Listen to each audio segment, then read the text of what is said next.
Well, it's wonderful to be here with you today, Juliette and Art. I've been so looking forward to this conversation. We are going to delve into the world of artificial intelligence to draw out your expertise, your perspectives on what it will take to use it as a force for good, and also what we need to do to mitigate its potential downsides and risks. You are the co-authors of the book, The AI Dilemma, 7 Principles for Responsible Technology, which I've loved reading. It is a tour de force. It's extensively researched. It's beautifully written. It's a manifesto, really, in my book for companies, individuals, governments, investors, and other stakeholders on using AI sensibly and wisely. And it's quite counter to many AI books and articles that I read that are often overly pessimistic or optimistic. It's great content. So congratulations and welcome to the show. Thank you, David. Thank you. Pleasure. So let's frame the conversation so everyone's on the same page, at least to begin with. Artificial intelligence, 2 words, very widely used and often misused. Just give us a definition to start with. Well, it's the common way of referring to the automated, algorithmic, self-governing systems that, respond to to their prompts or to the data that's fed into them and make decisions along the way. It's not strictly speaking intelligence, but the words artificial intelligence have become so commonly used that people refer to it that way. Technologists call it machine learning, and it's a broad array of programs and offerings. And the thing that I've learned along the way is that there is a learning element to it, as opposed to just sort of routine automation really isn't AI. But we could spend hours on that definition, but that's really helpful to begin with. Now, AI is powering much of our professional and personal lives through the apps, the services, the products we use, whether we know it or not. And one of the things I was struck by in your book, amongst many other things, was the fact that we think our sense of control is illusory. A fascinating phrase. Tell me more about what that means and what the implications are. When you use a computer program, and especially when you use an AI program, suddenly your capabilities are huge. You can write things instantly. You can draw things even if you've never been an artist. You might be able to code. You start to feel as if you have so much mastery, so much power at your fingertips that you're going to be in control of what you do. But at the same time, you're following prompts that have been engineered to move you in a particular direction. You may be signing contracts unknowingly that commit you to certain uses of your personal data. Behind the scenes, there may be bias systems that you're not aware of, or you may not be aware of the reasons why a company has instituted a particular program or put it in your path at this moment. So the sense of control is not really there. When we interviewed Sheena Iyengar at Columbia, who studied control, she essentially said, you're in control when it's difficult. When it's hard to do what you want, because control implies taking all of the time and exercising all the responsibility to figure it out. If it's easy, if it's frictionless, it's not really control. Okay. That's a great way to put it. And Juliette, in terms of the uses and applications, perhaps at the frontier of AI at the moment, beyond generative AI, which is obviously at the time of this recording is everyone is talking about and using, or potentially using too much, in different ways. What's exciting you at the moment? Oh my goodness. So many different things. So I live in New York City, and if you've been here recently, you might have noticed that the sky was orange. This crazy thing called the climate crisis is truly a crisis that I think all of us are much more aware of, perhaps, than we have been in the past. It's become tangible. It's been a day-to-day, storm after storm. What's the next fire that's going to erupt in Canada that's going to affect not just Canada, but the rest of the world? I think all of us are trying to see what we can each individually do, but also I think that all of the people that I know that work in AI do have a special place in their heart for the world, for the environment, for the climate crisis. And so I am incredibly elated to say that I'm participating, for example, in a conference that's coming up in a few weeks, where some of the preeminent minds in AI are going to be talking about how to apply AI to the climate. And I don't think that this Right. is a partisan issue. I don't think it's about nations. I think it's about the world. I think it's about the global ecosystem. And when I think about, all of the potential benefits in healthcare, for example, my mom passed away from cancer. There are so many discoveries that are happening every day in, areas from Alzheimer to autism, protein folds that are done better thanks to artificial intelligence, radiology. If they had detected her cancer sooner, it might have saved her life. So all of these things to me are incredibly exciting. And it's not just about AI. I think also about CRISPR technology.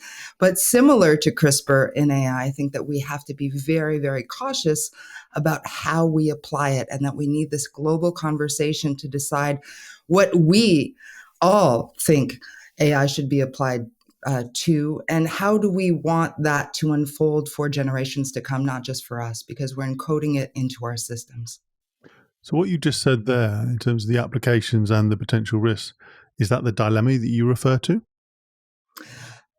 Yeah, in a nutshell, to me, the AI dilemma is pretty straightforward, and I think that we're all aware of it if we read the headlines that are coming out every day. The idea that artificial intelligence can be harmful, especially to vulnerable populations. Mm. At the same time, the same technology could be beneficial to all of us. It's all in the way that we decide to apply it. Mm. So you say has global potential, but it needs global action.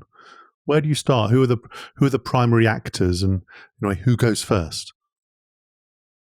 Well, I think that, who goes first is the same question that I was asked at the dance when I was in high school. But whoever is willing to go first invariably, is has to have courage.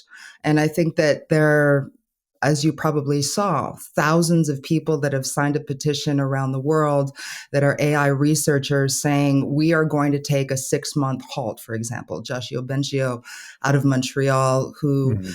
is considered one of the grandfathers of AI, has signed on, as have many others. But what's really interesting is that others have said, you know what, it's not about halting research. The genie's already out of the bottle. Mm. Rather, it's about halting the ability for consumers to have access to perhaps technology that they have yet to fully understand. I think it's very important for all of us to apply a lot of critical thinking to these new technologies and not just take it at face value. Mm. You touched there on consumers. I'm curious to delve into that because reclaiming our rights, that sort of my data world. It's been a big debate for quite a long time about not the principle, but actually how you do it. So I'm curious about solutions and the potential for that area, because that just feels like a fundamental right that we all have, doesn't it? It's something that feels like we should have. It's not something that I take for granted in any way, shape, or form. I think the European Union's GDPR has really put a lot of companies on alert in terms of the usage of our personal data, the Mm. monetization of our personal data, the exploitation of our personal data. At the same time, this same personal data, if used in aggregate, is also potentially the opportunity for us to solve some of the largest problems in the world that affect all Mm. of us. Mm. And so having that agency on your data, what do you want to contribute to? What's important to you are things that most of us don't really have the opportunity to exercise. As Art was saying, we think that we are gaining control by using our devices, by using our social media, by signing away essentially our rights to our data. But ultimately, data ownership is still a question that's up in the air. Who Mm. actually owns your data? Well, when it comes to health data, I have some control over it. When it comes to educational data, I have some control of it. There are lots of, very powerful regulations around this. At the same time, I have yet to see any kind of legislation that's been put forth about my ability to fully own my personal data. What we did discover in doing the research for this book is that many technologists believe that AI will, in essence, give us the opportunity to do that, where we could have our own personal data, each one of us, that would mediate and federate interactions with other machines, where you could potentially say, hey, this is my personal data store. This is what I want my data to look like when it's shared with you. You can use it for certain things and for a specific time. But if you monetize it, then I get a piece of it. And this would all be happening in the background where I wouldn't, be worried about it, but I would definitely see, the results of that data being shared. And I think that more of us would get a much stronger sense of the power of our data, the value of our data, and would be a lot more hesitant to just give it away. Fascinating.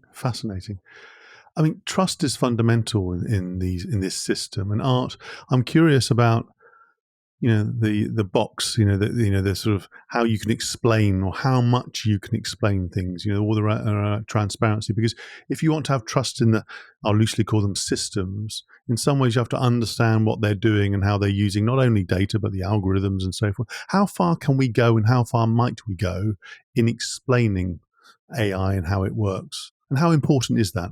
It's very important.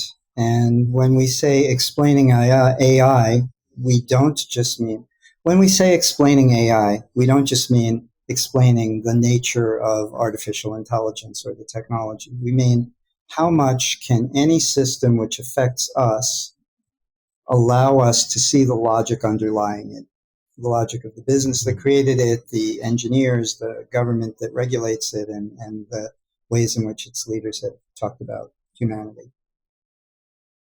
And the answer varies depending on the technology. For most of the generative AI programs, which are based on large language models, in which pattern recognition has to do with the rhetoric of what words and images follow one another, there's very little explainability. There can't be, because they're looking for sort of bits and pieces of language and bits and pieces of discourse and of various kinds, and putting that together so that it seems to make sense.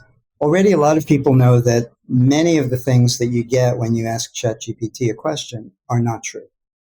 The truth is elusive, and it requires a human being to track it down. When you actually track down why an algorithm has done what it does, then you're not just asking about the algorithm, but you're reverse engineering the organization. Why was it set up this way? What was its purpose? Anybody who's been in management knows that organizations, by force of habit, they're secretive. They don't want to give away trade secrets. They don't want to risk their competitive advantage, and they don't know where to draw the line. So in some ways, AI is like a forcing function. It's forcing everybody to now think about what we all know about humanity, about the companies that develop it, and about the technology itself. And that's going to play out over the next few years. Let's drill down that further in terms of the companies. Obviously, there's lots of different types of companies and roles they play within AI, but I guess the big, I'll call them the big beasts of AI, the developers, the owners of the cloud systems. What one thing do they need to do? I'll ask both of you, actually, in a nutshell. What one thing do they need to do in the aggregate? What's the one thing do they need to change right now in terms of their actions and behaviours? We were just talking to an expert on the European Union's AI Act, and he said a few days ago, and he said there's trillions of dollars aligned against owning your own data, owning your own personal data, that it will turn out to be a direct threat to the business model of the large companies, whether they are deliberate about it, but, this is an issue that they're going to take contention with. The Googles, the Alphabets, the Facebooks, the Metas, the Microsofts, etc. And so the first thing they need to do is to look closely at the link between their business models and the welfare, the value that they're creating of their constituents, their users. And especially when it comes to things like owning your own data. When it comes to things like data governance and, managing risk and being intentional about the effect, how can they establish high value business models and still, continue to have a license to operate based on? Yes, yes. Juliette, what about you? So, based on my conversations with many people that work in AI that are engineers, but are also very much embedded in the company from an AI ethics perspective, there's Yes. a calculus of intentional risk, which was happening within big tech up until November, which is when OpenAI launched ChatGPT 3. I think that it's fascinating to see how that calculus of intentional risk has now been ignored. It's been heated to a certain extent by Google in that they have not rolled out Bard to a billion people simultaneously as Microsoft did. They have been more intentional in slowing down that process, slowing down the risk, because for them, the risk is much bigger than it was for OpenAI. They have Yes. many more users, right? I think that ultimately, for much smaller companies, they are trying to figure out how to apply generative AI to their inner processes, how to really find efficiencies, perhaps automate rote tasks that nobody really wants to do and that in some ways potentially are not harmful. At the same time, I do think that this calculus of intentional risk has to be taken into account to anyone, any organization, any individual that are using these technologies, because to be able to use them for the most part, unless you're rolling out your own generative AI, you're essentially using what's considered to be a third party tool, right? You are Yes. inputting your own data. You're inputting potentially the data of your organization to be able to get whatever creations that you aspire to. Ultimately, the use of that personal data and corporate data is no longer yours once you've inputted it, right? And you Yes. don't know where it's going to end up. And I think that you, just as the rest of us, have been kind of agog of looking at all of the lawsuits that are coming out. This is within the first year, right? Yes. Yes. And if you think about how much it costs to deploy generative AI, I don't think that most people are actually looking at those costs. And then if you're trying to develop it yourself, the costs go up even more. Yeah. So ultimately, what are those hidden costs? What are those benefits? And can you actually do a calculus that makes sense in the short, medium, and long term, thinking about the AIA Act coming out of the EU and that 6%, right, that organizations are going to have to pay in fees in addition to damages. And this is on their global revenue, including all of their subsidiaries for the year. I think that this calculation has not been made by the majority of organizations. And as for, the rest of us, it's like we're caught in the middle between this new shiny toy, the pressures of our organizations to see how we can use it, the pressures from our families to spend more time with them because we're just coming out of the pandemic. So we're still in this kind of hybrid world. I don't know where it's going to go, David, but I am glad to be alive at this moment to see and to be a part of it. Yeah, I mean, I'm an optimist by nature. It's fascinatingly dynamic, uncertain, complex. And the one thing I'm struck by is companies that are not at the frontier of this are talking a lot about AI, good intention, but their level of knowledge, their level of expertise is wanting.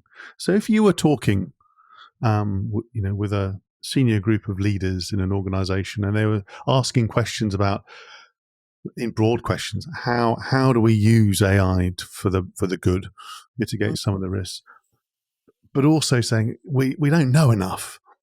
Apart from reading your very good book, of course, and talking with you, where do they start? Because that is a very common question that comes to me. Where do they start? What could they do? I think it's very, very important that they have some sort of internal governance document, something that everyone within the organization, not just the board, not just the C-suite, but everyone has signed off on in terms of what the organization is willing to support, and more importantly, what they are not willing to support. I think very few of us are willing to put that stake in the ground saying what we're not willing to do, especially when the bucks are so easy to make. At the same time, I also think that it's really important for the majority of employees within an organization to be data literate. So that kind of training, I think, is incredibly important, that they have access to more information about the company, and not just in terms of culture and end goals, but what is the goal with the technology that we're now bringing into the organization? Who will have access to it? What are the benefits, not just to the organization, but to the employees? Why should they have any kind of buy-in? And again, empowering them by giving them the skills, the tools to have better critical thinking, better use of those digital tools themselves. And I think that it's also incredibly important for people, more people at every level within the organization, to understand that this is a we problem, right? These technologies are socio-technical systems.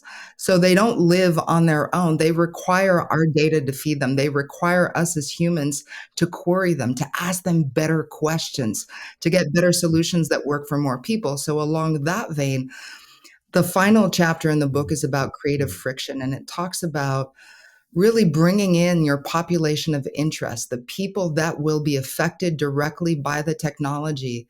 So whether it's your employees, your customers, even your suppliers, all of the stakeholders should be brought to the table at the beginning of the process. So as you're figuring out what tools you want to develop, what purpose do they have? How could they potentially affect individual people at every level, including your vulnerable populations?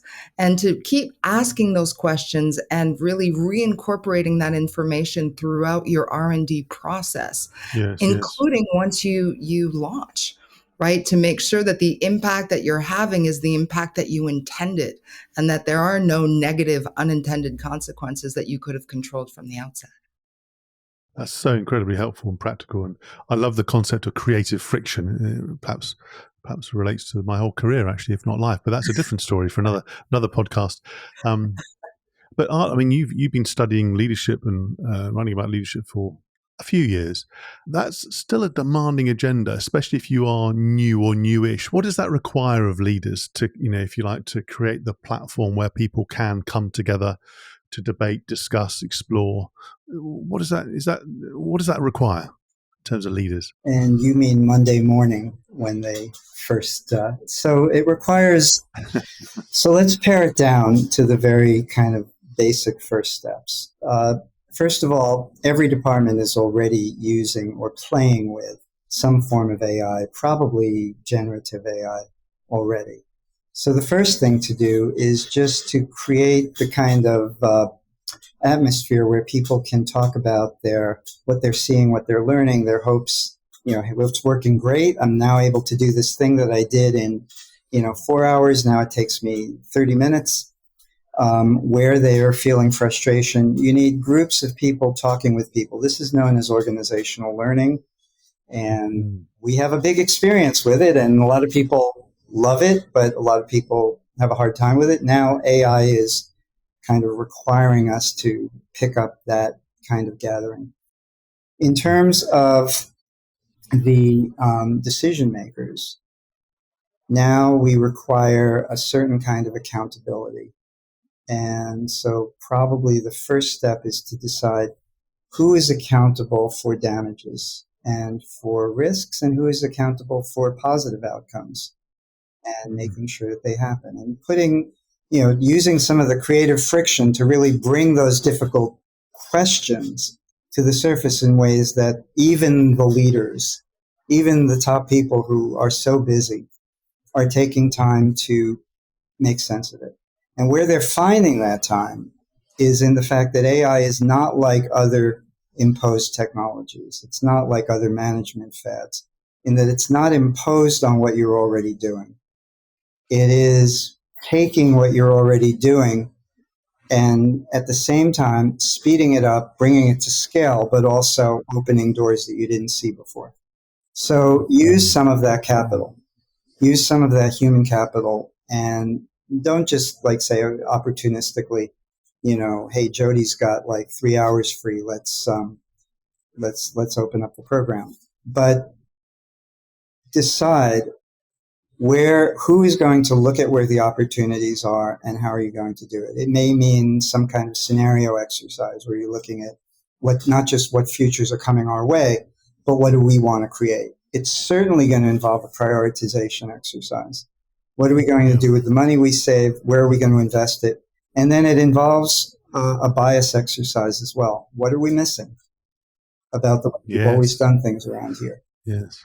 All of those are initial conversations. That's brilliant. I love that framing and those sort of thing you could do right now. Yeah. You could start, it's not you don't have to launch a big initiative, just start the conversation, start the exploration. I remember, and if you like, start on perhaps some known problems or frictions in the business, and also give space for people to, come up with new ideas as opposed to just limiting them. So we talked quite a lot about companies. We started on consumers. We touched on sort of engineers to some degree. Governments, Juliette, you referred to right at the beginning, government, both national and I guess global government, if you like. Given the potential, you started on climate change, given the potential opportunities for the applications of AI and some of the risks in terms of the biases, protecting the vulnerable, where should governments really focus their attention? First off, they need the pulse of their citizens. I think that that's incredibly important, that governments not just kind of come out and make decisions without getting a pulse of where their particular citizenry is. Because, if you notice at the beginning of the book, we opened up with the moral machine experiment, which is an incredible tool that really kind of opens your minds to the kind of biases that we all have. They're all embedded and we're not necessarily aware of them. But what we found is that after hundreds of millions of people did the moral machine experiment online, which is an MIT experiment, nobody could agree, right? The world could not agree on if you have a self-driving car and you only have two options. You kill a dog or you kill humans. You kill older people, you kill younger people. You kill, ladies versus men. You kill pregnant people versus pregnant animals. What's right? What's wrong? We could not agree as a global community on who should be saved and who should be killed. So until we can make those kind of agreements, we can't really think about deploying anything at scale, certainly not on a global scale. And so those basic conversations, again, about who are we as humans and what do we want to reproduce in the future for future generations is really at the heart of all of this stuff. And that's very much embedded in our biases. Wow. I mean, I guess following on from that, one thing I was struck by so many things in the book, but one aspect was that we should be judging AI by its behavior, I guess the impacts that it has rather than its intentions. Will there ever be, this may be a naive question, so forgive me, but we're doing some organizational learning between the three of us, at least I am. I know you're more expert. Will there ever be a time when AI defines, if you like, the intentions, the objectives of a particular exercise? Or will that always be the preserve of us? Or should that be? Oh, should, would, could, who knows about that? I think that ultimately this is not a question for three people. This really is a question for the world. Do we want our AI to develop in view of the human race or the arms race? We can't even answer that question. We want it all, right? We want control. But as Art said at the beginning, control requires us to really take time and weigh the cost and the benefit, to do that cost benefit analysis. And we're not doing it. We're in such a hurry to deploy. It's kind of the Wild West of artificial intelligence. And we really think that the first movers will have the opportunity to make the most amount of money. And so everybody's kind of jumping on the bandwagon without taking that time to really think about it. Again, same kind of question. Are we building companies for the short term, the medium term, or the long term? Our 100-year companies in the past. And when we think about governments, we have to elect people every 4 years, at least in democratic countries. So ultimately, what does that mean? Are governments planning for the short term, for their term, or are they planning for the long term of humanity? Wow, that takes your breath away. Let me just flip it for a moment. You'll have spoken to many people to research this book, and in your work, and you're experts in your own right, of course. Ask both of you, what's the one biggest myth that frustrates you or irritates you, in a nutshell? Art. Well, the most obvious one is AI is going to take our jobs. Right? We know that jobs will change, but there's this whole new occupation of AI auditors that's going to require thousands of people if the European Union's AI Act passes, and even if it doesn't.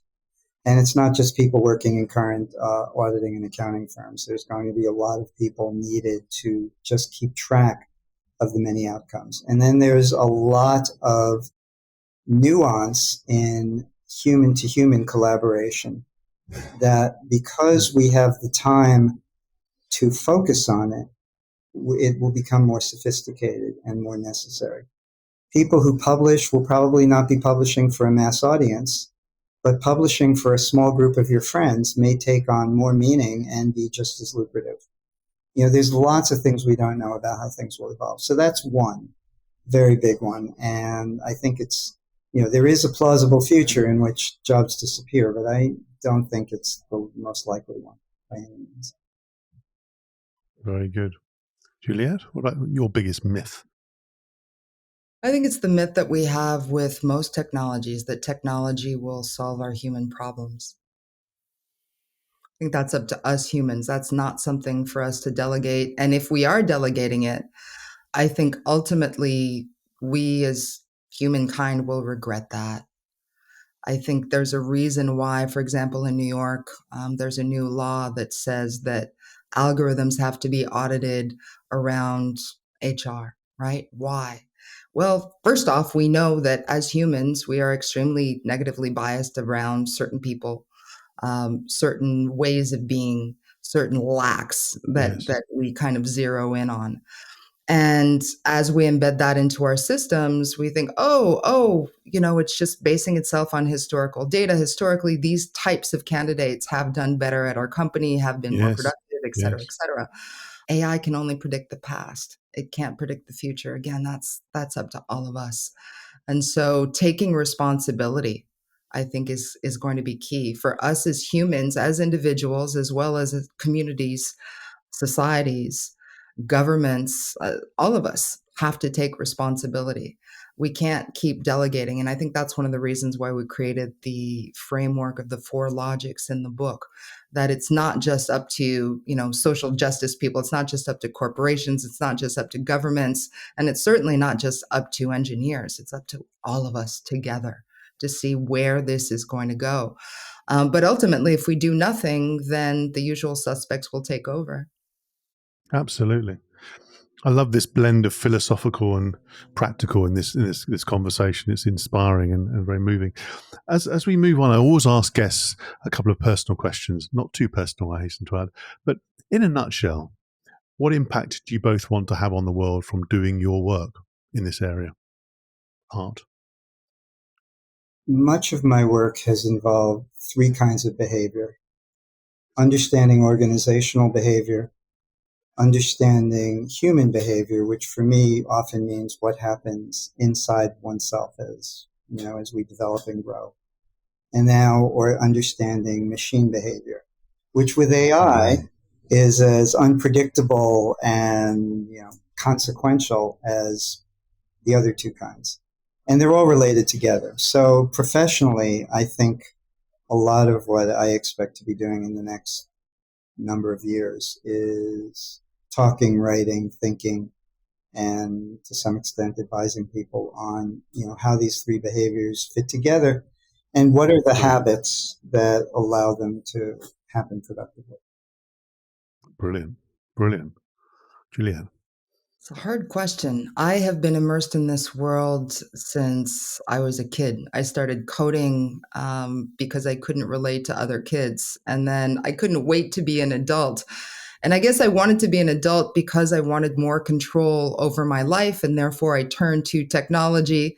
And then came to the realization not too long ago that, in fact, it doesn't necessarily give me more control unless I take the time to do the cost benefit analysis, which is exhausting, right? So ultimately, let me respond in Maslowian terms. I hope to self-actualize, to be the best that I can possibly be. But contrary to what Maslow suggested, I'd like to do that while I'm still alive.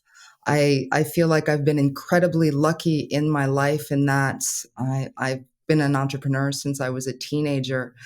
There are very few women of color that are entrepreneurs, especially not when it comes to technology. And so I'm this very strange kind of unicorn that never even thought that I would get to this point. It's all gravy after this. We've definitely started an AI advisory with KPI, the company that I share with Art. And we've had clients from YPO. We've had clients that are coming out of Canada, the Canadian government, AI specialists. We've got organizations that are coming out of London that specialize in sustainability. And so it's this open playing field of collaboration. And for me, it's about bringing very different types of thinker to the table so that we can have more creative friction and ultimately come out with better outcomes for more people. That is really why I'm doing what I do. I love that. I love that. Both of you. That's fantastic. And then last question. Let's keep it a really brief answer. When you're having your best day, absolutely smashing it, you're in best performance, what one, not two, one habit or practice that helps you the most? Art. I take what comes and try to not fight it. Very good. I take a very long walk as much as I can so that the ideas flow, walks in nature or swimming, standing on my head. But that's my best day, my best flow. I'm doing all of those things so that I can put my poop to the side and I can focus on the world at large without having all those negative biases. Love that. Love both of that. We should have had you standing on your head doing this podcast. That would have been even more impressive. But perhaps next time. Perhaps that's the next book. Juliette, that was a fabulous conversation. It gave us a good overview and some depth on a number of the questions and gave people a teaser, of course, into your brilliant book, which I thoroughly recommend. So thank you for coming on the show. And that was another edition of Lancefield on the Line. I do hope you enjoyed this episode as much as I did. Do check out the other episodes in the series. Sign up to the YouTube channel, to the podcast. And if you're feeling generous, give me a wonderful rating. Art, Juliette, thank you ever so much again. Thank you. Thank you.